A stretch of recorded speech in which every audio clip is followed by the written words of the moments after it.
একটা জিনিস সবসময় খেয়াল করে দেখবেন, অন্যের বাড়ির তরকারি কিন্তু আপনার আমার কাছে খুব মজা লাগবে। সেটা যদি বাসায় খুব মজা করে রান্না করা হয় সেটা কিন্তু ভালো লাগে না। গ্রামে হোক বা শহরে, আশেপাশের বাসা থেকে কিংবা বাড়ি থেকে কেউ যদি কোনো কিছু দেয় তাহলে কিন্তু সেই জিনিসটার আলাদা স্বাদ থাকে। আর শুটকি হলে তো কোনো কথাই নেই। তো আমি আজকে পাহাড়ি মানে সিলেটি আলু দিয়ে আর ছুরি শুটকি দিয়ে পাতলা করে ঝোল করব, যেটা আসলে খেতে খুবই ভালো লাগে।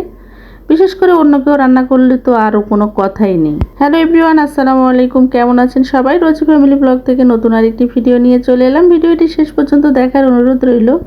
ভিডিওটি দেখার আগে অবশ্যই একটি লাইক দিয়ে ভিডিওটি দেখা শুরু করবেন। সকাল সকাল সকল কাজ কমপ্লিট করে প্রচন্ড গরম পড়তেছে। হঠাৎ করে এই জন্য এত গরম আসলে সহ্য করা যাচ্ছে না। তো এই গরমে একটু কলা ভর্তা, তেঁতুল দিয়ে কাঁচকলা ভর্তা অসাধারণ লাগলো খেতে আর কি। এটা খেয়ে দিয়ে রান্না করতে চলে এলাম।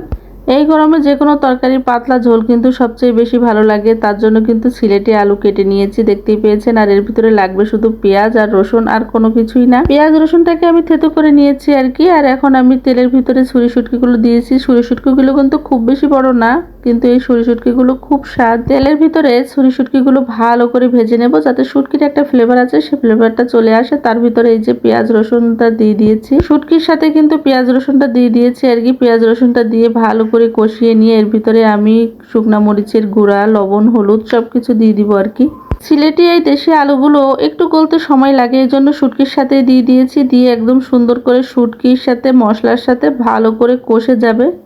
আর এই শুটকি মাছটা কিন্তু একটু পাতলা ঝোল করলে ভালো লাগে, বিশেষ করে আলু দিয়ে। শুধু সিলেটের মানুষকে আমি এই ছুরি শুটকি দিয়ে দেখিনি, দেখেছি অন্য অন্য শুটকি দিয়ে। বড় শুটকি বলতে এতদিন তো আমি জেনেছি ছুরি শুটকি, লইট্টা শুটকি, তারপরে এই যে সুরমা শুটকি। কিন্তু এখানে আসার পরে একেবারে ট্যাংরা মাছ থেকে, গুলশি ট্যাংরা থেকে শুরু করে জিয়াল মাছ, শোল মাছ, গজার মাছ সবকিছু দিয়েই দেখি শুটকি মাছ আছে, সেটা দিয়ে এরা রান্না বান্না করে আর কি। আর সেটা কিন্তু খেতে খুব ভালো লাগে। আরো একটা শুটকি দিয়ে খুব ভালো লাগে, সেটা হলো ওই যে চেলা পাতা শুটকি। মানে শুটকির যে ঘ্রাণটা বের হয় সেই ঘ্রাণটার সাথে কিন্তু এই আলুটার সাথে রান্না করলে সবচেয়ে বেশি ভালো লাগে, একটু মানে পাতলা ঝোল করলে আর কি। তবে নিজে রান্না করলে যতটা না ভালো লাগে তার চেয়ে কিন্তু বেশি ভালো লাগে অন্য কেউ রান্না করে দিলে।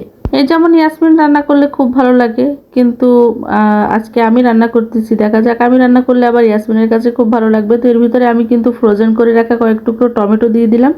টমেটোটা দিয়ে ভালো করে কষিয়ে নিচ্ছি। এর ভিতরে আমি উতরানো পানি দিয়ে দিব আর কি। কষানো কিন্তু মোটামুটি হয়ে গিয়েছে। আর এর ভিতরে কিন্তু একদম কোনো রকম কোনো মানে মশলার কাঁচা গন্ধ নেই। আর এর ভিতরে আমি একটা সুন্দর ফ্লেভারের জন্য দিয়ে দিয়েছি নাগা মরিচ, মানে বোম্বাই মরিচ, যেটা কিন্তু আমি ইদানিং প্রত্যেকটা তরকারিতেই দিচ্ছি। আর এটার ফ্লেভার আমার কাছে এত ভালো লাগে সেটা আসলে ভাষায় বলে প্রকাশ করতে পারবো না।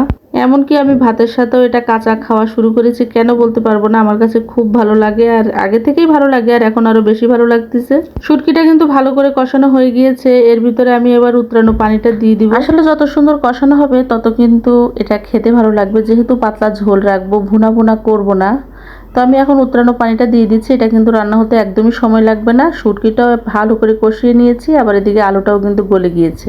আলুটা একটু ভেঙে ভেঙে যাবে, এরকম ভেঙে ভেঙে গেলে কিন্তু খুবই ভালো লাগে। আর এর ভিতরে আমি পর্যাপ্ত পরিমাণে ধনিয়া পাতা দিয়ে দেবো, যেহেতু এখন দেশি ধনিয়া পাতা পাওয়া যায় না, মানে বিলেতি ধনিয়া পাতাগুলো দিয়ে দিব আর কি। আলহামদুলিল্লাহ শুটকি মাছের পাতলা ঝোলগুলো খুবই মজা হয়েছিল, খুব সুন্দর একটা মানে ঘ্রাণ বের হয়েছে শুটকির। যারা বিশেষ করে শুটকি মাছ পছন্দ করেন তারা কিন্তু শুটকির ঘ্রাণ না বের হলে সেই শুটকি মাছ খেয়ে কোনো লাভ নেই। তো ভিডিওটির কোথাও কোনো অংশ ভালো লাগলে লাইক, কমেন্ট, শেয়ার করে আমার পেজের পাশে থাকবেন। আমার একটা ইউটিউব চ্যানেল আছে, চাইলে ভিজিট করে আসতে পারেন। তো আজকে এ পর্যন্তই। ভালো থাকবেন, সুস্থ থাকবেন সবাই। আল্লাহ হাফিজ, আসসালামু আলাইকুম সবাইকে।